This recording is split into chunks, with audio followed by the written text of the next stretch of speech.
warahmatullahi wabarakatuh. Waalaikumsalam warahmatullahi wabarakatuh. Bismillahirrahmanirrahim. Alhamdulillahirabbil alamin. Wassallallahu wa sallim ala nabiyyina Muhammad wa ala alihi wa ashabihi wa dzurriyyatihi wa ashabihi tauhid. Amma ba'du. Para jamaah sekalian dan saya hormati. Saya ingin melanjutkan keterangan mengenai ayat-ayat Al-Quran yang berkaitan dengan Sayyidina Ali radhiyallahu anhu. Saya awali usia Rasulullah dengan Sayyidina Ali itu terpaut kira-kira 32 tahun. Ketika Rasulullah menerima wahyu di usia beliau 40 tahun, Imam Ali usianya 8 tahun. Berarti sejak kecil Imam Ali itu berada pada asuhan Rasulullah Sallallahu Alaihi Wasallam. Makanya begitu Rasulullah menerima wahyu untuk menyampaikan risalah Islam, kemudian Khadijah masuk Islam, berikutnya Ali bin Abi Thalib. Ada kisah unik tentang masuknya Ali bin Abi Thalib itu ini. Rasulullah memanggil Ali, diajak untuk masuk Islam. Imam Ali itu minta izin, ya Rasulullah, perkenankan saya izin dulu kepada bapak saya, yaitu Abu Thalib. Maka beliau lari ke rumah ayahnya. Belum sampai ke rumah dia kembali. Rasulullah bertanya, sudah minta izin kamu? Imam Ali menjawab, tidak perlu izin. Loh, kenapa? Karena ketika Allah menciptakan saya, tidak ada persetujuan antara Allah dengan bapak saya. Kenapa? Ketika saya masuk Islam kok harus minta persetujuan dengan ayah saya? Maka Imam Ali masuk Islam tanpa izin dari orang tua.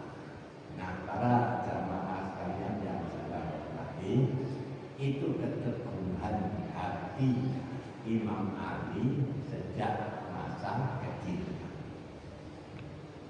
Beliau dijuluki oleh Rasulullah dengan sebutan Abu Turab, anaknya tanah. Apa maksudnya anaknya tanah?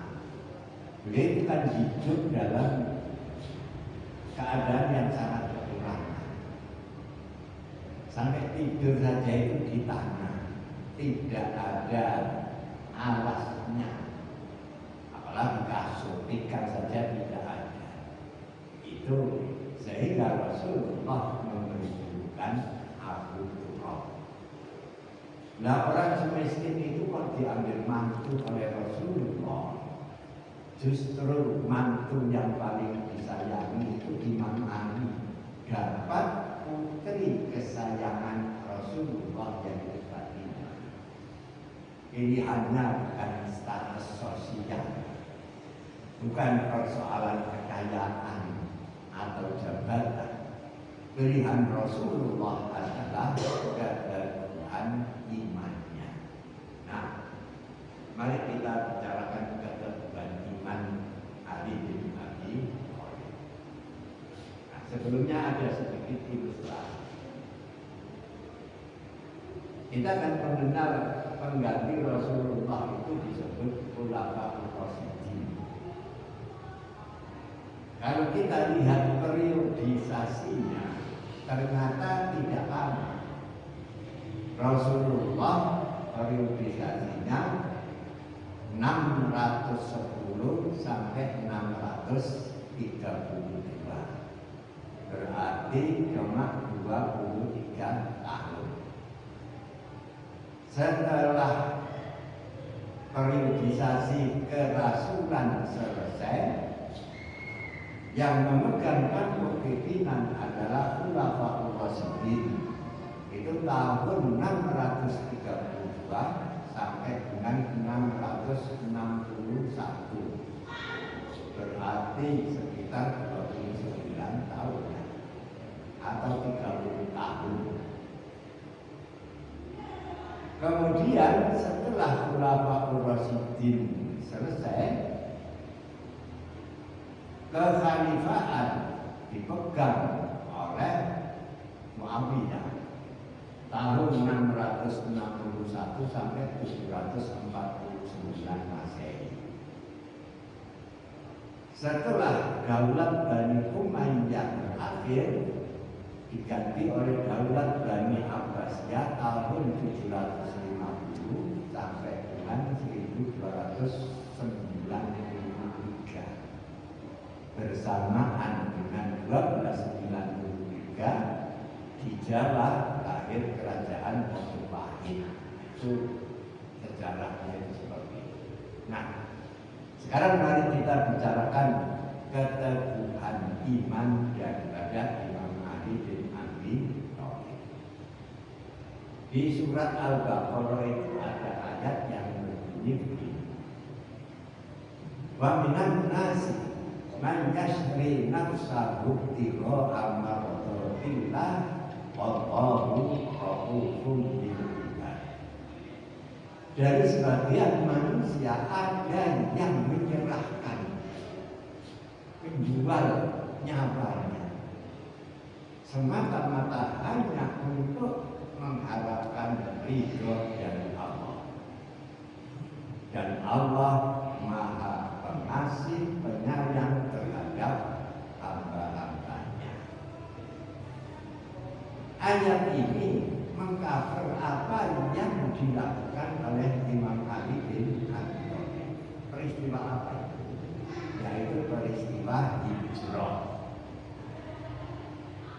Imam Ali itu ditinggal di Mekah, sementara Rasulullah dan Abu Bakar berangkat berdua malam hari meninggalkan Imam Ali. Untuk apa Imam Ali kok ditinggal? Beliau diperintah untuk tidur di tempat tidur Rasulullah, memakai selimut yang dipakai Rasulullah. Kemudian Rasulullah berangkat pergi. Nah, Rasulullah pergi itu kan aneh, itu memang mukjizat. Al-Gojo itu ada 50 lebih.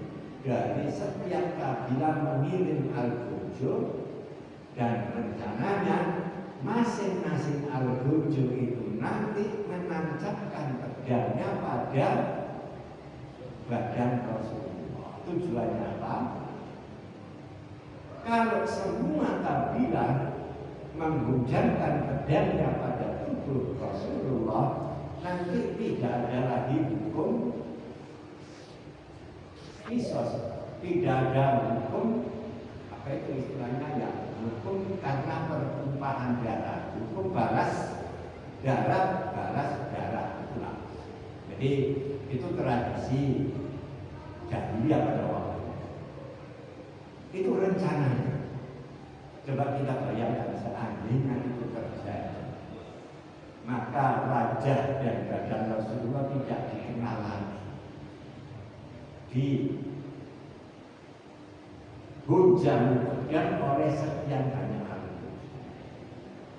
Nah, malam hari Rasulullah keluar dari rumah, orang sekian banyaknya itu tertidur. Digambarkan oleh Al-Quran bacaannya min baini aydihim saddan wa min khalfihim saddan fa aghshaynahum fa hum la yubsirun. Allah menjadikan tameng penutup di depan dan di belakang mereka, maka mereka tertidur semuanya. Lalu itu tidak melihatnya. Itu keajaiban yang terjadi. Nah, bagaimana sekarang dengan Imam Ali bin Abi Thalib? Beliau itu ternyata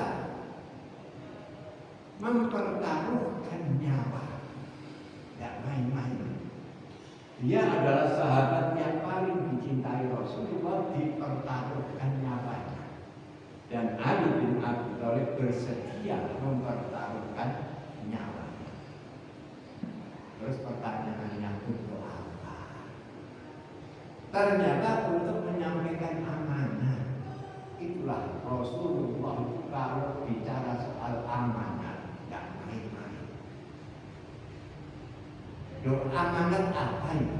Begini, ada hal-hal yang aneh dalam kehidupan Rasulullah SAW. Mereka itu benci kepada Rasulullah, tapi tidak ada yang benci kepada Al-Quran. Kenapa? Nah, ini yang perlu kita jawab nanti. Mereka benci kepada Rasulullah, tapi kalau titip barang berharga kepada Rasulullah, nah ini kan aneh banget. Benci orangnya, tapi tidak bisa membenci Quran. Benci orangnya, tapi mereka percaya bahwa orang ini adalah orang yang aman. Maka tujuan Rasulullah mempertaruhkan nyawa Imam Ali bin Abi Thalib ini agar besok pagi menyampaikan barang-barang titipan itu kepada yang berhak, menyampaikan amanah. Nah, para jamaah sekalian yang saya hormati, demi amanah maka nyawa dipertaruhkan. Nah, para jamaah sekalian yang saya hormati, maka begitu subuh para al-ghudud tidak sabar lagi, pintu rumah Rasulullah didobrak, selimut dibuka, ternyata yang tidur di situ adalah Imam Ali. Dihajar habis-habisan, tapi tidak sedikit pun keluar kata-kata kemana perginya Rasulullah. Akhirnya dilepas. Itulah perbuatan Imam Ali, mempertaruhkan nyawa demi amanah. Makanya apa yang dilakukan oleh Imam Ali bin Abi Thalib itu dikatakan di dalam Al-Quran. Wa minan nasi man yasri nafsahu bihoha mardotillah Allahu rahufun bil ibad. Nah, para jamaah sekalian yang saya hormati, berikutnya Imam Ali itu pernah bersedekah kepada orang miskin waktu itu dalam keadaan rukuk. Jadi orang-orang pengemis ini kok minta itu ketika sholat, pas rukuk itu intinya itu dijatuh, diberikan kepada orang miskin. Apa yang dilakukan oleh Imam Ali ini tercover di dalam Al-Quran. Innama waliyukumullahu alladhina innama waliyullahu warrasuluhu walladhina amanu alladhina yuqimunas sholata wa yu'tunaz zakata wa hum raki'un. Ini ayatnya.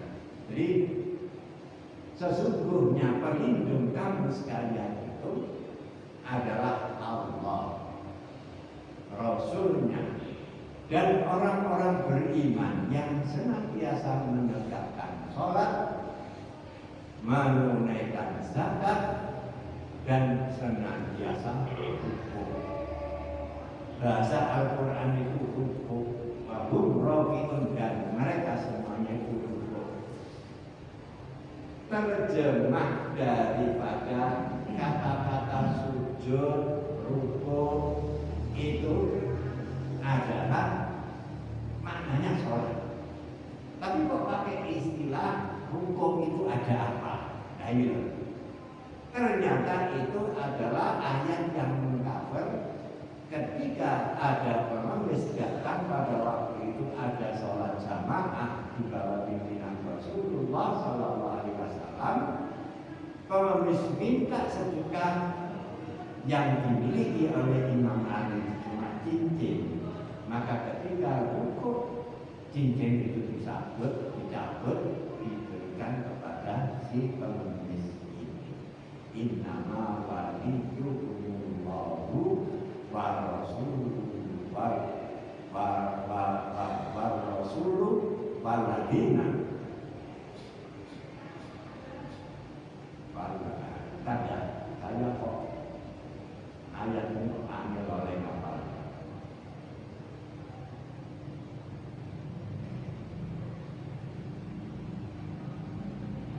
Innama waliyukumullahu wa rasuluhu waladina amanu ladina yuqimuna sholata wa yu'tuna zakata wa hum raji'un. Itu ayat yang mengcover Sayyidina Ali. Kemudian berikutnya, orang bersedekah yang susah itu kan ketika dirinya dalam keadaan susah, ya kayak dalam keadaan lapang kira-kira mudah untuk bersedekah. Tapi dalam keadaan dirinya sangat membutuhkan kok masih bersedekah, itu memang sesuatu yang baik. Dan ini dilakukan oleh Imam Ali bin Abi Thalib. Sampai perbuatan itu di-cover dalam Al-Quran. Apa? Suatu hari Imam Hasan dan Imam Husain itu sakit, lama sakit. Maka Fatimah dan Ali nazar, kalau Allah menyembuhkan penyakit ini, kami akan berpuasa 3 hari. Sembuh. Begitu sembuh, maka Imam Ali dan Fatimah melaksanakan puasa Nadar. Hari pertama mau berbuka, tahu ada orang-orang miskin datang minta makan. Orang puasa itu barang yang dicintai itu apa? Saat mau maghrib yang dicintai itu kan makanan, ya. Bukan gunung emas. Yang penting ada makanan. Begitu mau berbuka, pengemis datang, maka semuanya diberikan. Sehingga Imam Ali dan Fatimah cuma buka dengan air saja. Hari kedua mau berbuka, datang anak yatim minta makan, diberikan semuanya, sehingga kembali berbuka dengan air. Hari ketiga datang lagi tawanan perang, minta makan, diberikan semuanya kepada tawanan kita, sehingga kembali berbuka dengan air.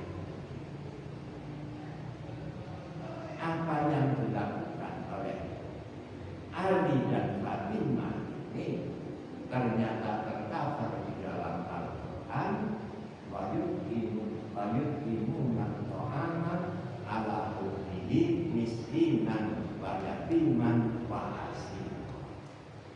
Mereka memberikan makan kepada orang-orang miskin, anak-anak yatim, dan para tawanan perang. Innama nut'imukum liwajhillahi la nuridu minkum jazaa'an wala syukura. Sesungguhnya kami memberikan makanan ini semata-mata hanya ingin mendapatkan ridho dari Allah. Kami tidak mengharapkan balasan ataupun terima kasih dari siapapun juga.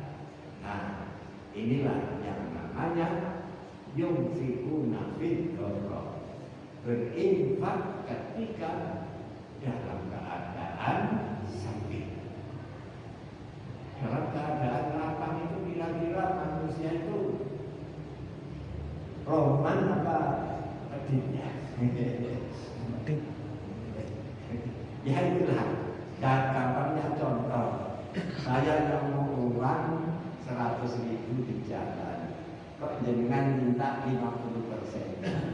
Kira-kira saya mudah dan memberi, alah C.O. saya ketekan.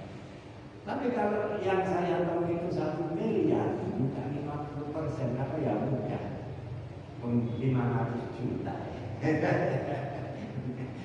Jadi belum tentu orang kaya itu bertambah roman itu belum tentu. Bisa jadi bertambah. Nah, jadi innama nut'imukum liwajhillah. Kami memberi makan kepada kamu sekalian itu semata-mata hanya mengharap ridho dari Allah. Dan kami tidak mengharapkan apa itu imbalan atau terima kasih. Para jamaah sekalian yang saya hormati, ayat berikutnya yang berkaitan dengan Imam Ali bin Abi Thalib itu adalah ayat tentang mubahalah. Mubahalah itu apa sih? Nah, di negeri kita ini sudah sering mubahalah. Apa itu? Habib Rizik itu pernah mubahalah. Kemudian lagi siapa? Gus Nur. Gus Nur itu mubahalah. Pertanyaannya, apa itu namanya mubahalah sungguhan? Mubahalah yang kedua itu belum pernah terjadi, termasuk pada zaman Rasulullah SAW. Bagaimana mubahalahnya? Yang di-cover dalam Al-Quran dan di situ melibatkan Imam Ali bin Abi Thalib. Pada suatu hari terjadi perbedaan antara kelompok orang-orang Nasrani dengan Rasulullah SAW. Ada yang mengatakan ada 30 orang Nasrani berdebat dengan Rasulullah mengenai Nabi Isa. Mereka mengatakan bahwa Nabi Isa itu adalah anak Allah. Al-Quran sampaikan kepada Rasulullah membantahnya, sehingga mereka kalah argumentasi dengan Rasulullah SAW. Jadi Rasulullah itu ternyata seorang kristolog itu ya. Mereka kalah argumentasi dengan Rasulullah, tapi mereka masih ngotot bahwa mereka adalah yang benar. Makanya debat itu dalam Al-Quran itu tidak begitu dianjurkan. Sebab debat itu tidak menghadirkan kebenaran. Masing-masing punya alasan pembenar terhadap kesalahan yang ada pada dirinya. Kenapa? Karena dalam debat itu yang menonjol bukan mencari kebenaran, tapi gengsi. Al-Quran membolehkan berdebat asal dengan cara yang baik. Pada bilhum billati hiya ahsan. Boleh, tapi harus dengan cara yang ternyata orang-orang Nasrani ini nyengkel bahwa pendapatnya itu. Maka Maka untuk mengakhiri perdebatan itu, Rasulullah Shallallahu Alaihi Wasallam mengajak mubahalah. Apa mubahalah itu?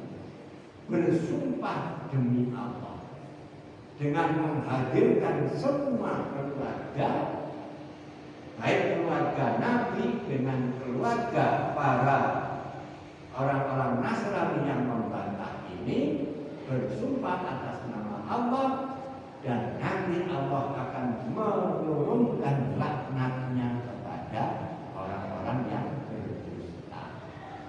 Nah, para jamaah sekalian yang saya hormati, janji dilaksanakan, janji ditentukan, tanggal ditentukan, jam ditentukan. Di sini kita berharap. Maka Rasulullah Shallallahu Alaihi Wasallam membawa Aisyah sebagai istri, Fatimah, Imam Ali, Hasan dan Husain datang ke sini. Tapi ternyata kelompok orang-orang Nasrani ini satu pun tidak ada yang berani. Mereka berkomentar, kalau Muhammad dengan keluarga yang bersumpah itu, jangan-jangan mereka yang benar dan kita akan mendapatkan laknat. Akhirnya mereka tidak datang. Nah, itu yang dinamakan mubahalah. Berarti mubahalah pada waktu itu batal terlaksana. Karena apa? Karena satu pihak tidak datang. Sementara mubahalah yang terjadi selama ini kan sepihak saja, itu bukan mubahalah. Nah, para jamaah sekalian yang saya hormati, bagaimana Al-Quran mengcover peristiwa ini yang melibatkan Sayyidina Ali? Faman hajaka fihi min ba'di ma ja'aka minal ilmi faqul ta'alau nad'u abna'ana wa abna'akum wa nisa'ana wa nisa'akum wa anfusana wa anfusakum summa nabtahil wa naj'al laknatallahi 'alal kadhibin. Jadi maka barang siapa yang masih membantah setelah jelas kebenaran itu, maka katakan, kemarilah, ta'alau, kita panggil, apa itu? Nadu abna anak-anak kami, anak-anak kita, istri-istri kita, kemudian pokoknya keluarga kita semuanya untuk bersumpah di hadapan Allah, dan Allah agar menurunkan laknatnya bagi yang berdusta. Ini termasuk ayat ini melibatkan Imam Ali bin Abi Thalib yang hadir dalam acara mubahalah yang dilakukan oleh Rasulullah Shallallahu Alaihi Wasallam. Para jamaah sekalian yang saya hormati, masih ada lagi ayat yang berkaitan dengan Imam Ali bin Abi Thalib. Ini ayat ini, hadani khosmani ikhtasamu fi rabbihim. Inilah dua golongan yang bertengkar tentang Tuhan mereka. Ternyata ayat ini mengcover apa yang dilakukan oleh Imam Ali bin Abi Thalib. Itu terjadi pada perang Khandaq. Khandaq itu akhir. Perang Khandaq ini perang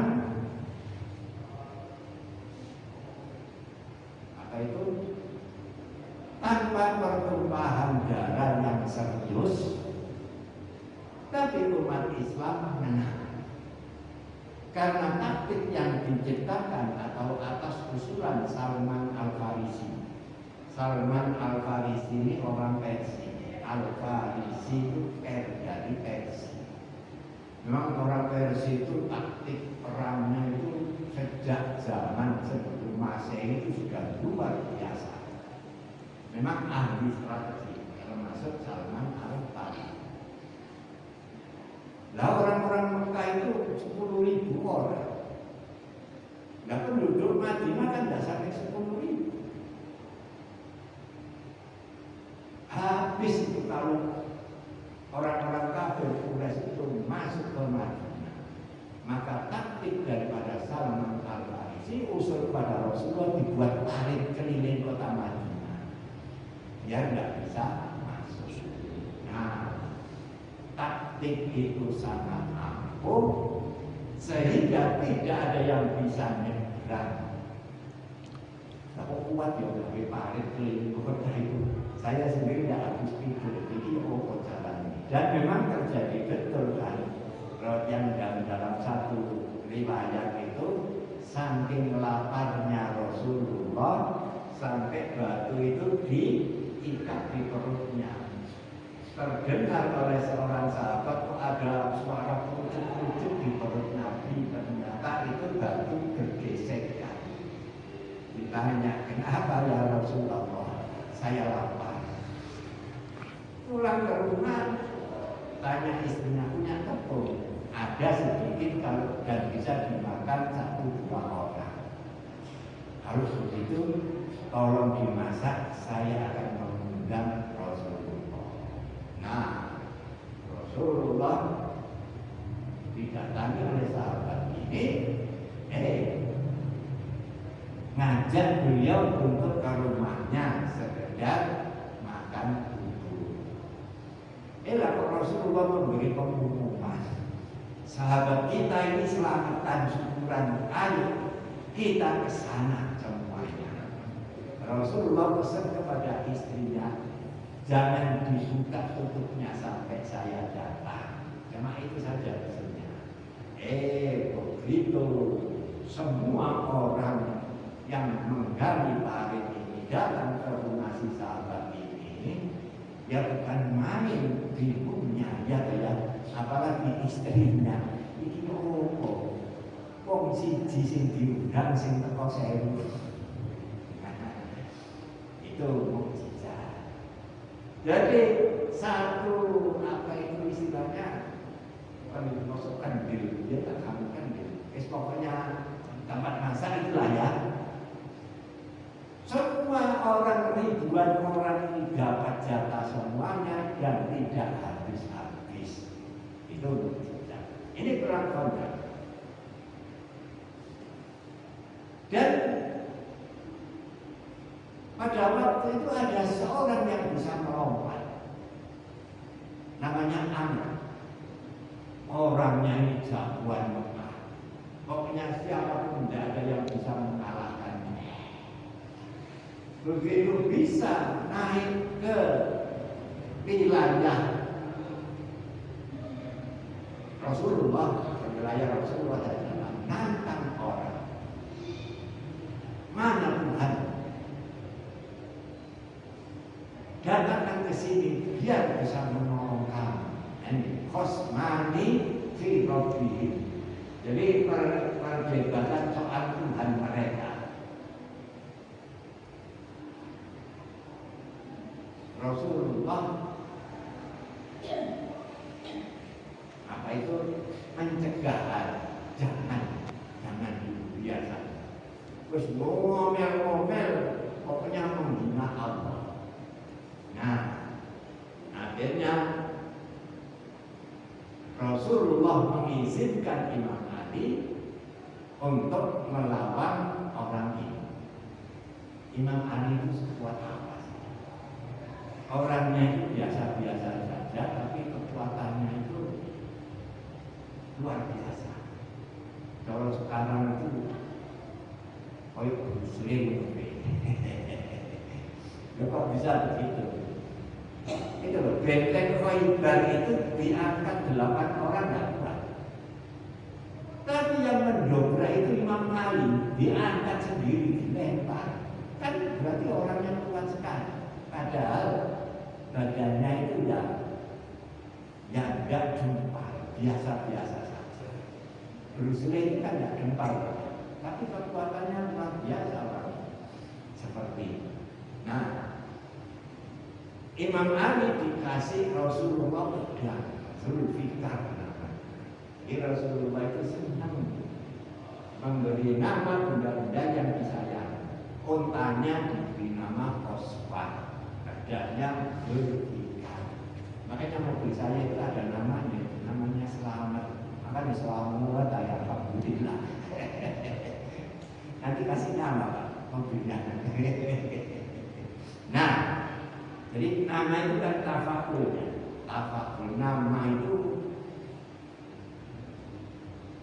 ada sesuatu yang diharapkan dari nama. Makanya memberi nama itu hati-hati. Nah, sekarang nama sesumbar Ali bin Abi Thalib ketika perang Tanding itu apa? Berhadapan dengan Al-Qur'an, dia itu sambil mengangkat pedangnya, sammatni ummi bihaidah.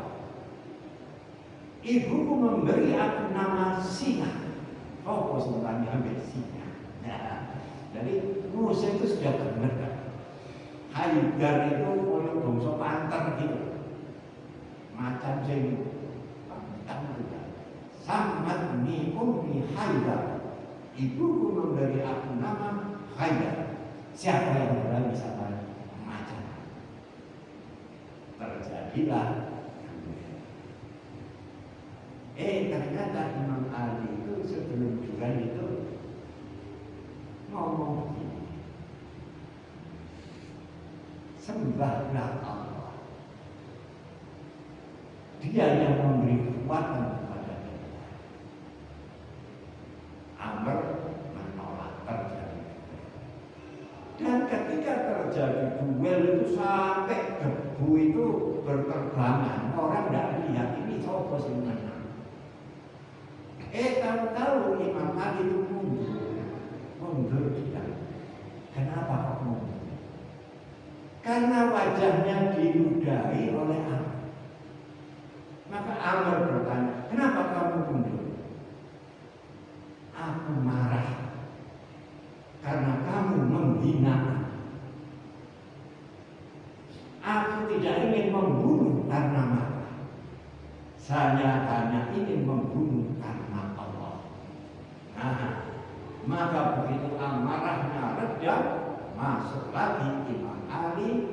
Ternyata jagoan muka yang luar biasa itu gugur. Ini dikafir dalam Al-Quran. Hadani khosmani ikhtasamu fi rabbihim. Inilah dua golongan yang bertengkar tentang Tuhan mereka. Nah, para jamaah sekalian yang saya hormati, kembali kepada Imam Ali itu ngomongnya itu, ayahku memberi aku nama Ali. Ali itu mulia tinggi, itu Ali.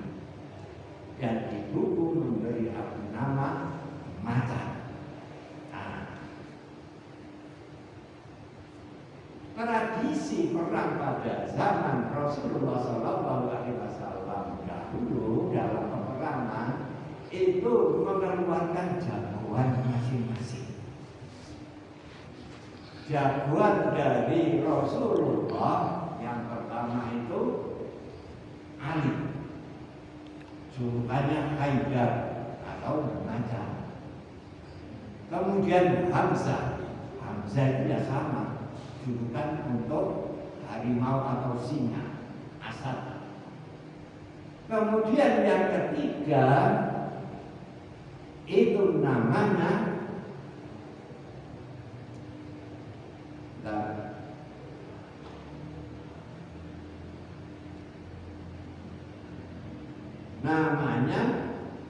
Hamzah Ubaidah bin Haris. Ubaid itu apa sih artinya? Ubaid itu hamba yang kecil, hamba yang mungil. Sementara lawan-lawannya itu namanya Utbah bin Rabi'ah, Syaibah bin Rabi'ah, dan Walid bin Utbah. Syaibah itu artinya orang yang sudah berubah. Istimewa. Lawan Hamzah sekali nembas mati. Kemudian Walid itu orang yang melahirkan, berarti bapak-bapak. Lawan Ali langsung habis. Nah terus dari jagoan Rasulullah itu ada tadi yang namanya Ubaidah, hamba yang mungil. Ternyata hamba mungil ini kewalahan menghadapi jagoan dari kaum kafir. Artinya dibantu oleh Hamzah dan Ali, ketiga-tiga jagoan itu tumbang semuanya. Nah, para jamaah sekalian yang saya hormati, makanya saya tertarik dengan tiga jagoan ini. Ternyata nama itu ada tafakur, ada pengharapan. Anak saya itu saya kasih nama Aida.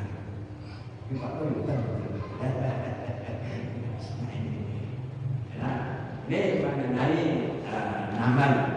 Jadi jangan berpikir apa arti sebuah nama. Sekarang bagaimana Imam Ali bin Abi Thalib itu masuk dalam Al-Quran berkaitan dengan Ahlul Bait. Siapa sih Ahlul Bait? Ahlul Bait itu di dalam hadis adalah Ali, Fatimah, Hasan, dan Husain. Pada suatu hari keempat orang ini masuk dalam serban, jadi apa juga Rasulullah itu digugurkan. Rasulullah mengatakan inilah Ahlul Bait. Ada ayat yang berbicara tentang Ahlul Bait, berarti di dalamnya itu ada Imam Ali bin Abi Thalib. Innama yuridu Allahu itu liqabilakum Ahlul Bait wa liqabilakum al-hira, surat Al-Ahzab. Sebab siapa yang hafal?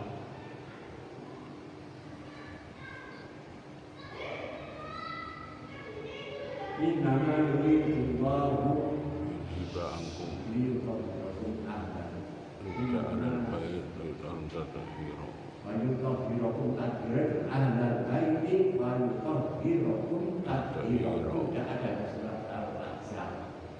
Jadi Allah memang ingin membersihkan, mensucikan Ahlul Bait. Ahlul Bait itu siapa?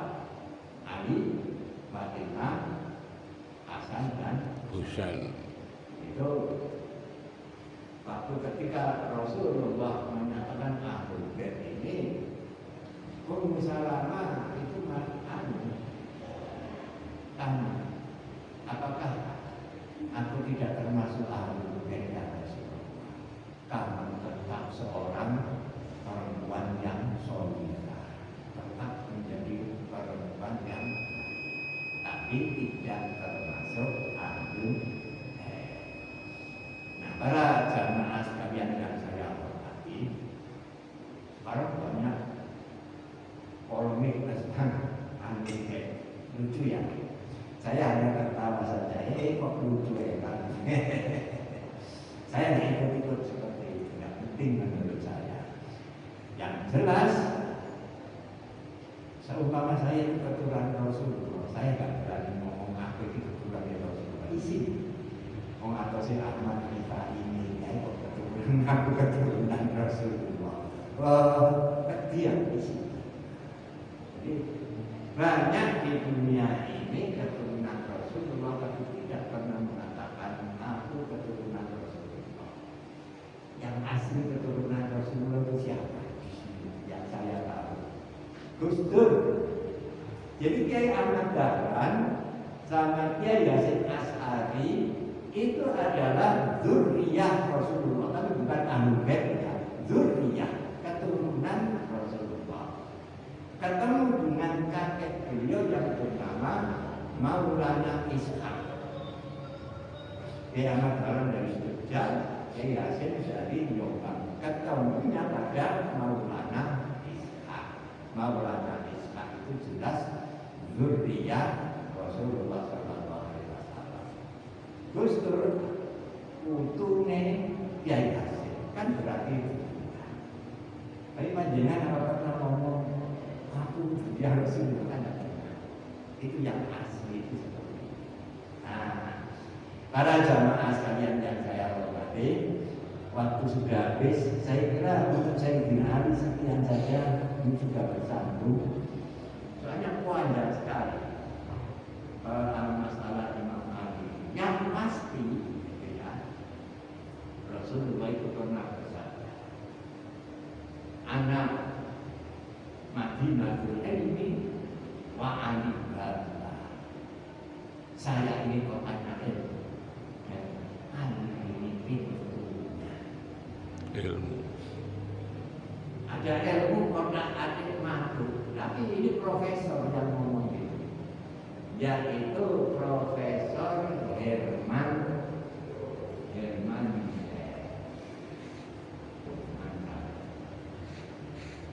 Itu mensikir hadis ini. Rasulullah itu kotanya ilmu, pintunya Ali. Terus Husainnya siapa? Itu kan ada Husainnya.